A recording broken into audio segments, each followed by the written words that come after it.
Welcome to the only daily podcast focusing on compliance news of the day. Each morning, start your day with a cup of coffee and Tom Fox, the voice of compliance, to hear about 4 of the top compliance, corruption, or leadership stories you will need to start your day. The Daily Compliance News is a production of the Compliance Podcast Network.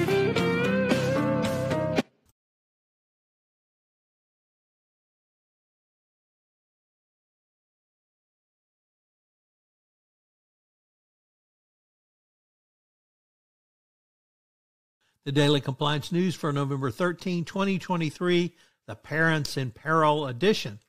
We begin with that story from the Washington Post, which reports that Sam Bankman-Fried's parents could face their own legal peril following their son's conviction on fraud and conspiracy charges. The fate of the Stanford law professors remain an open question. The couple face a challenge in civil court from the creditors of FTX, as Sam Bankman-Fried gave his parents a $10 million cash gift and bought them a $16.4 million property in the Bahamas that the investors and customers have sued to recover. Beyond the financial windfall, both parents' level of involvement of the son's work will likely bear legal scrutiny and perhaps vulnerability. Next up, I've owned an iPhone for a long time, and now Apple agrees to pay some iPhone owners as much as $25 each in a settlement where Apple was accused of purposely slowing down their old devices as they release new ones. Under the proposed settlement disclosed on Friday, Apple agreed to pay some up to $500 million to settle a lawsuit that accused the company of intentionally slowing down certain iPhones after they were released.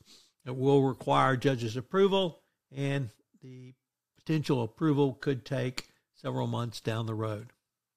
Next up, Judge Jed Rakoff has approved the JPMorgan $290 million settlement with women who said Jeffrey Epstein abused them, and that the largest U.S. bank turned a blind eye to the sex trafficker. The judge said the deal was a really excellent settlement and that it could prevent future sex trafficking by alerting banks to the consequences of facilitating transactions linked to it. The judge said the case sent a message that this very substantial settlement, that banks have responsibilities that perhaps they had not realized in the past. And our final story comes to us from also from the Washington Post. A Navy contractor was sentenced for bribery after the U.S. dropped a $50 million fraud claim. He was sentenced to a year and a day in prison for giving envelopes stuffed with $33,000 to Navy officials. The punishment came after the Justice Department retreated from initial allegations that he led a much wider multi-million-dollar robbery and corruption scheme.